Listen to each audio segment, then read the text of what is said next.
Rhapsody of realities आज Sunday 30 January 2022। Rhapsody of realities आज रविवार 30 जनवरी 2022।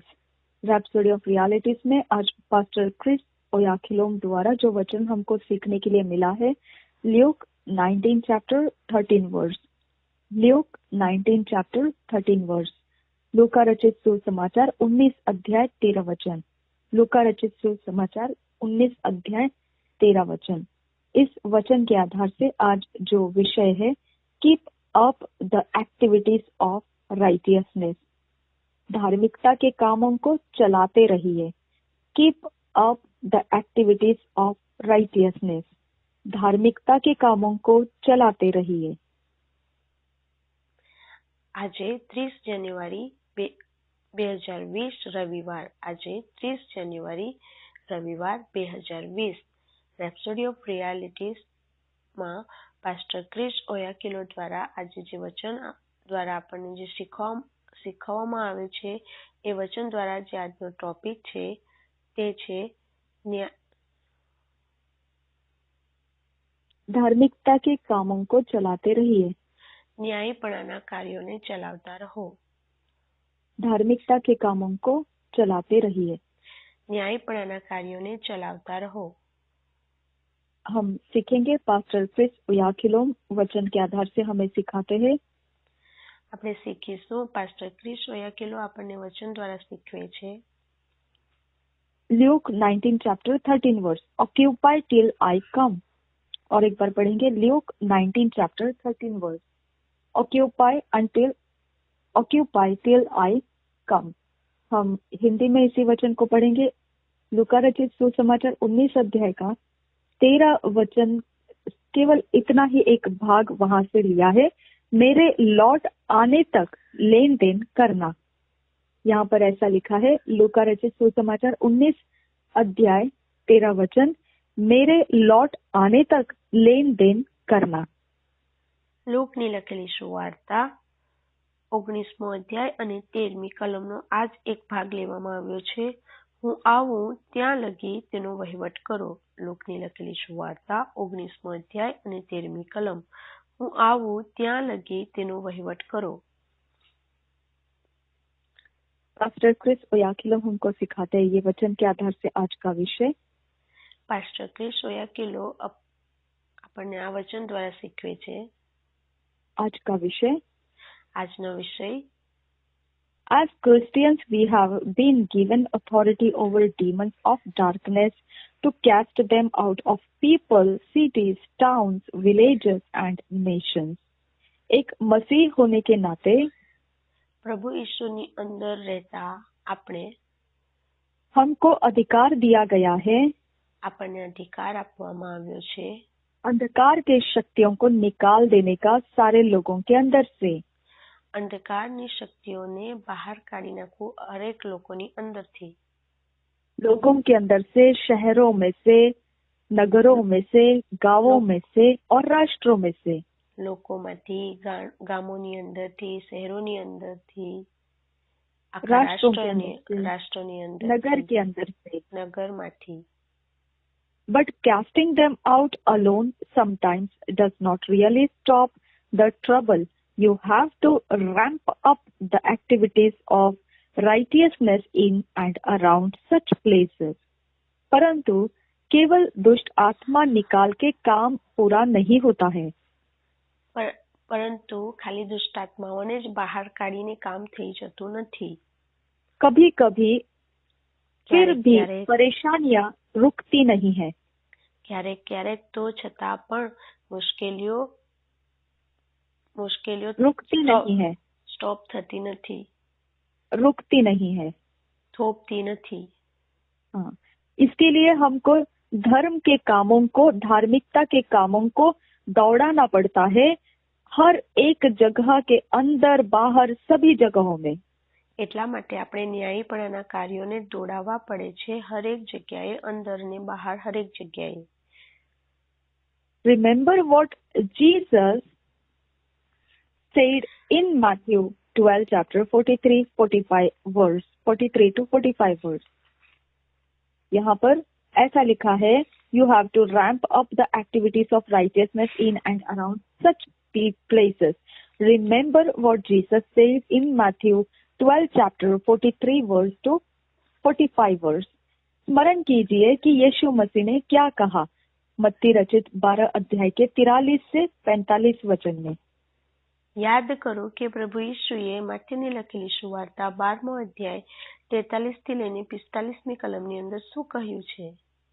जब अशुद्ध आत्मा मनुष्य में से निकल जाती है तो सूखी जगहों में विश्राम ढूंढती फिरती है और पाती नहीं. तब कहती है, मैं अपने उसी घर में जहाँ से निकली थी लौट जाऊंगी, और लौटकर उसे सूना, झाड़ा बुहारा और सजा सजाया पाती है. तब वह जाकर अपने से और बुरी 7 आत्माओं को अपने साथ ले आती है और वे उसमें बैठकर वहां वास करती है, और उस मनुष्य की पिछली दशा पहले से भी बुरी हो जाती है. इस युग के बुरे लोगों की दशा भी ऐसी ही होगी. દક્ષ માણસમાંથી નીકળ્યા પછી અશુદ્ધ આત્મા ઉજ્જડ જગામાં વિશ્રામો શોધતો ફરે છે, પણ નથી પામતો. ત્યારે તે કહે છે કે જે ઘરમાંથી હું નીકળ્યો તેમાં જ હું પાછો જઈશ, અને જ્યારે તે આવે છે ત્યારે ખાલી તથા વાળેલું તથા વ્યવસ્થિત તે તેને જુએ છે. પછી જઈને પોતા કરતા ભૂંડા બીજા 7 આત્માઓને તે પોતાની સાથે લેતો આવે છે ને તેઓ તેમાં પેસીને ત્યાં રહે છે, અને તે માણસની છેલ્લી અવસ્થા પહેલીના કરતા ભૂંડી થાય છે. તેમ આ દુષ્ટ પેઢીને પણ થશે. एक बार पढ़ेंगे मत्ती रचित सुसमाचार 12 अध्याय 43 वचन से 45 वचन. जब अशुद्ध आत्मा मनुष्य में से निकल जाती है तो सूखी जगहों में विश्राम ढूंढती फिरती है और पाती नहीं. तब कहती है, मैं अपने उसी घर में जहाँ से निकली थी लौट जाऊंगी, और लौटकर उसे सूना, झाड़ा बुहारा और सजा सजाया पाती है. तब वह जाकर अपने से और बुरी 7 आत्माओं को अपने साथ ले आती है, और वे उसमें बैठकर वहां वास करती है, और उस मनुष्य की पिछली दशा पहले से भी बुरी हो जाती है. इस युग के बुरे लोगों की दशा भी ऐसी ही होगी. આપણે ફરી એકવાર વાંચીશું. બેશય ગુજરાતી બાઇબલમાંથી માથીની લખેલી સુવાર્તા 12મો અધ્યાય 43 થી લઈને 45 કલમ સુધી. માણસમાંથી નીકળ્યા પછી અશુદ્ધ આત્મા ઉજ્જડ જગામાં વિશ્રામો શોધતો ફરે છે, પણ નથી પામતો. ત્યારે તે કહે છે કે જે ઘરમાંથી હું નીકળ્યો તેમાં જ હું પાછો જઈશ, અને જ્યારે તે આવે છે ત્યારે ખાલી તથા વાળેલું તથા વ્યવસ્થિત તે તેને જુએ છે. પછી જઈને પોતા કરતા ભૂંડા બીજા 7 આત્માઓને તે પોતાની સાથે લેતો આવે છે ને તેઓ તેમાં પેસીને ત્યાં રહે છે, અને તે માણસની છેલ્લી અવસ્થા પહેલીના કરતા ભૂંડી થાય છે. તેમ આ દુષ્ટ પેઢીને પણ થશે. He said, when an unclean spirit is cast out of a man, he walks through dry places, seeking rest.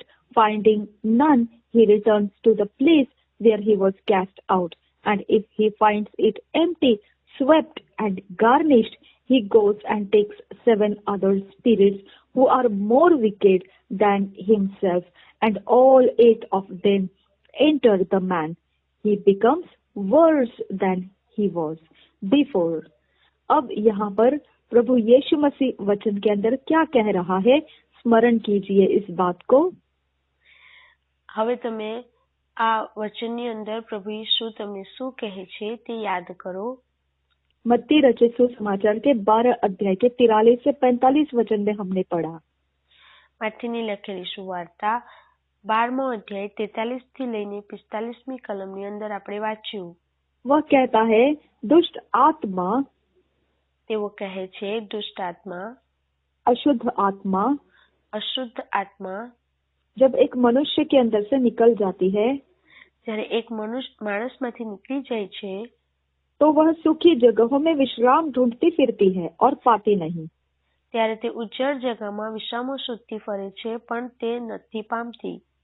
तब कहती है, मैं अपने उसी घर में जहाँ से निकली थी लौट जाऊंगी. ત્યારે તે કહે છે કે જે ઘરમાંથી હું નીકળ્યો તેમાં જ હું પાછો જઈશ, और लौटकर उसे सूना, झाड़ा बुहारा और सजा सजाया पाती है. અને જ્યારે તે આવે છે ત્યારે ખાલી તથા વાળેલું તથા વ્યવસ્થિત તે તેને જુએ છે. तब वह जाकर अपने से और बुरी 7 आत्माओं को अपने साथ ले आती है પછી જઈને પોતા કરતા ભૂંડા બીજા 7 આત્માઓને તે પોતાની સાથે લેતો આવે છે. और वे उसमें बैठकर वहाँ वास करती है ને તેઓ તેમાં બેસીને ત્યાં રહે છે. और उस मनुष्य की पिछली दशा पहले से भी बुरी हो जाती है અને તે માણસની છેલ્લી અવસ્થા પહેલીના કરતા ભૂંડી થાય છે. क्योंकि वो अब 7 और अधिक हो गए तो वो पहले वाली मिलाकर 8 आत्माएं हो गई. હવે સાત આત્માઓ અંદર આવીને રહે છે, જેથી કરીને પહેલા એક હતી તે અને આ 7 એટલે 8 મળીને હવે એ માણસની અંદર 8 આત્માઓ રહે છે. એટલે કે तो उसकी दशा पहले से भी ज्यादा बदतर हो जाती है. એટલે એની હાલત એ પહેલા કરતા પણ વધારે ભૂંડી થઈ જાય છે. क्योंकि जो 7 आत्माएं नए आई है वो पहले वाले से ज्यादा दुष्टता करने वाली है. હમણાં જે 7 આત્માઓ આવી છે એ પહેલા કરતા પણ વધારે દુષ્ટતા કરવાની છે. इसीलिए अब 7 अधिक दुष्टता करने वाली आत्मा और उसमें पहले वाली एक आत्मा 8 आत्मा मिलाकर भारी दुष्टता अब मनुष्य के अंदर भर गई है. 7 દુષ્ટતા કરવાવાળી આત્મા અને પેલી એક દુષ્ટતા કરવાવાળી આત્મા એમ કરીને 8 દુષ્ટતા કરવાવાળી આત્માઓ ભેગી થઈને હવે એ માણસની અંદર ખૂબ જ વધારે એ દુષ્ટતા કરવાના છે. એટલા માટે એના પહેલાના કરતા હમણાંની જે પરિસ્થિતિ છે એ વધારે ભૂંડી થઈ જાય છે એની.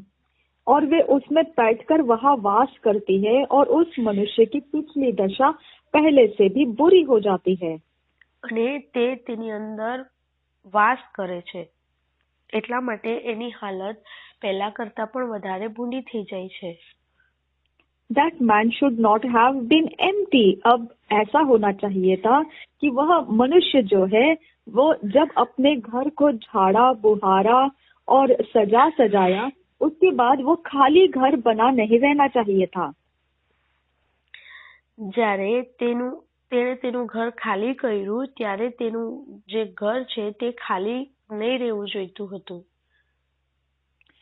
जब उसने झाड़ा बुहारा सजाया જ્યારે તેણે વ્યવસ્થિત કર્યું, ખાલી કર્યું, વાળ્યું તથા વ્યવસ્થિત કર્યું, अब उसने खाली नहीं रहना चाहिए था.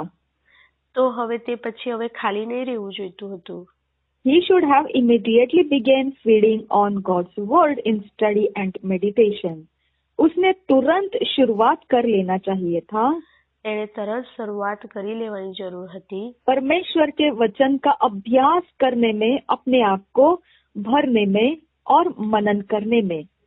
પરમેશ્વરના વચનોને પોતાની અંદર લેવા માટે તેમજ તે પરમેશ્વરના વચનોનો અભ્યાસ કરીને પોતાને ભરવાની જરૂર હતી. मनन करने में, अपने आप को भरने में लग जाना चाहिए था. મનન કરવા અને ભરવા માટે પોતે લાગી જવાની જરૂર હતી.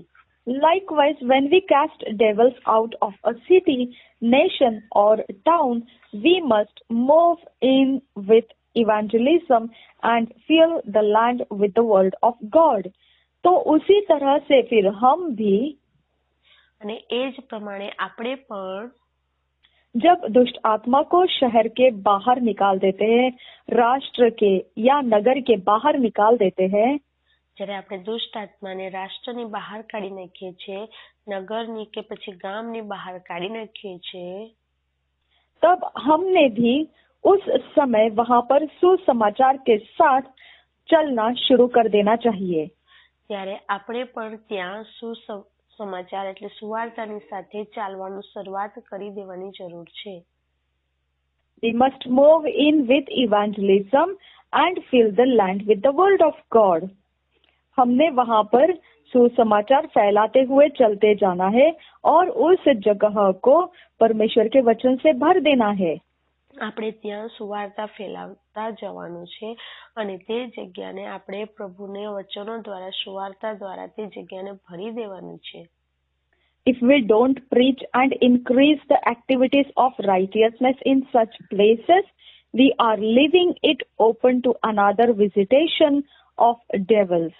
अगर हम ऐसा प्रचार परमेश्वर का वहाँ फैलाना शुरू नहीं करेंगे और वहाँ पर धार्मिकता के काम बढ़ाना शुरू नहीं करेंगे, तो वह जगह हम खाली छोड़ रहे होते हैं ताकि वहाँ पर दूसरे शैतान की आत्माएं આના જાના શરૂ કરે. અગર ત્યાં આપણે સુવાર્તા ફેલાવીને પ્રભુ ઈસુની ધાર્મિકતાના કાર્યો આપણે તે જગ્યાની અંદર નહીં કરીશું તો તે જગ્યાને આપણે ખાલી છોડી દઈશું અને ત્યાર પછી અગર ત્યાં ખાલી જગ્યા હશે તો ત્યાં દુષ્ટ શક્તિઓ ફરી ત્યાં નિવાસ કરશે. આના જાના શરૂ કરતે હે દુષ્ટ આત્મા અને દુષ્ટ આત્માઓ એ ખાલી જગ્યાની અંદર ફરીથી આવવા જવાનું શરૂઆત કરી દે છે. We must take over those places at once by invading them with the world.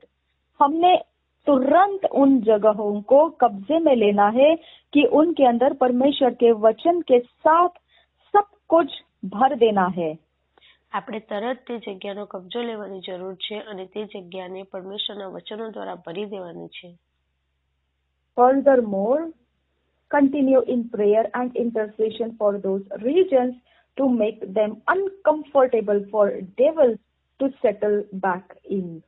आगे बढ़कर આગળ વધીને हमने लगातार प्रार्थना में हो जाना है.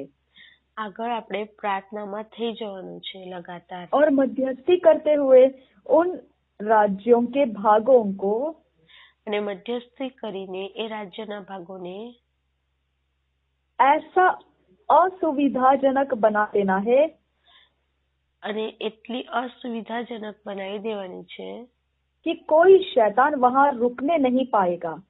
કે કોઈ શૈતાન તે જગ્યાની અંદર થોભી નહીં શકે. As read in our theme verse, Jesus said, "Occupy till I come." जैसे शुरुआती वचन को हमने पढ़ा लूका रचित सुसमाचार के 19 अध्याय के 13 वचन में कि मेरे आने तक उसे उसमें लेन देन करते रहिए.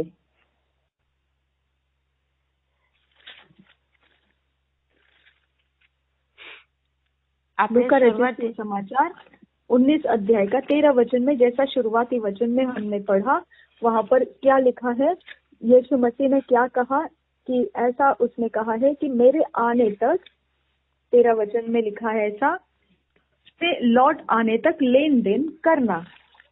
જે રીતના આપણે શરૂઆતી વચન લોકની લખેલી સુવાર્તા 19મા અધ્યાય અને 13મી કલમની અંદર વાંચ્યું કે હું આવું ત્યાં લગી તેનો વહીવટ કરો. હું આવું ત્યાં લગી તેનો વહીવટ કરો. That means keep working, keep preaching, keep prevailing in prayer for the souls of men. जिसका मतलब बनता है कि हमने काम करते रहना है. જેનો અર્થ એવો થાય છે કે આપણે કામ કરતા રહેવાનું છે. हमने प्रचार करते रहना है. આપણે પ્રચાર કરતા રહેવાનું છે. और मनुष्यों के आत्माओं के लिए हमने प्रार्थना प्रबलता के साथ करते रहना है. અને મનુષ્યના આત્માઓને માટે આપણે પ્રાર્થનાઓ કરતા રહેવાનું છે. प्रबलता के साथ करते रहना है. પ્રબલતાની સાથે આપણે પ્રાર્થનાઓ કરતા રહેવાનું છે. Keep up the activities of righteousness, praise God. और धार्मिकता के कामों को करते चलाते रहिए. અને ન્યાયપણાના કાર્યોને કરતા રહેવાનું છે. प्रशंसा हो परमेश्वर की. પરમેશ્વરની પ્રશંસા થાઓ. धन्यवाद करते हैं मेरे परमेश्वर पिता. ધન્યવાદ કરીએ છીએ પરમેશ્વર પિતા. तेरा वचन जैसा कहता है उसके अनुसार तूने हमारा जीवन बदल दिया है. તમારું વચન જે પ્રમાણે કહે છે તે પ્રમાણે તમે અમારા જીવનને બદલી નાખ્યું છે. हम सारे हमारे इर्द गिर्द के जमीनों पर यीशु तेरे लहू को डाल देते हैं. અમારી આજુબાજુની જે જમીન છે એના પર પ્રભુ ઈસુ અમે તમારા લોહીનો છંટકાવ કરીએ છીએ. हम विनती करते हैं तेरा वचन हमारे इर्द गिर्द हमारे जमीनों में बना रहे. અમે વિનંતી કરીએ છીએ તમારું વચન અમારી આજુબાજુ અને અમારા જીવનોની અંદર બની રહે. और यह जमीन परमेश्वर के धार्मिकता के कामों से तृप्त कर दी जाए. અને આ જમીન પરમેશ્વરના ન્યાયપણાના કાર્યો દ્વારા તૃપ્ત કરી દેવામાં આવે. यहाँ पर दुष्ट शक्तियों का चलना मुश्किल हो जाए. અહીં દુષ્ટ શક્તિઓનું ચાલવું એ તો મુશ્કેલ થઈ જાય. हमको आराधना करने वाला मन दे અમને આરાધના કરવા વાળું મન આપો और हमें चला आराधना में, અને અમને ચલાવો આરાધનાની અંદર. प्रार्थना में चला, वचन में चला, उपवास में चला, પ્રાર્થનામાં ચલાવો, ઉપવાસની અંદર ચલાવો, ताकि हमारी जमीन तेरे अभिषेक से भिगोती रहे. જેથી કરીને અમારી જે જમીન છે એ તમારા અભિષેકથી પલાતી રહે और वह तेरे राज्य की उपज लेकर आए. અને એ તમારા રાજ્યને માટે ઉપજ લઈને આવે. हमारे जमीनों पर तेरी दृष्टि कर परमेश्वर. અમારા જમીનો ઉપર તમે દ્રષ્ટિ કરો પરમેશ્વર પિતા. अपनी दया से परमेश्वर हमारे इर्द गिर्द के जमीनों को अपने काम के लिए लीजिए. તમારી દયા દ્વારા અમારી આજુબાજુની જમીનોને તમારા કાર્યોને માટે લઈ લો. इस जमीनों के ऊपर रहने वाले मनुष्य की आत्माओं को अपने काम के लिए लीजिए. આ જમીનોની ઉપર રહેવા વાળી મનુષ્યની આત્માને તમે તમારા કાર્યોને માટે લઈ લો. और हमारा जीवन आपकी उपज लाने में बढ़ाइए.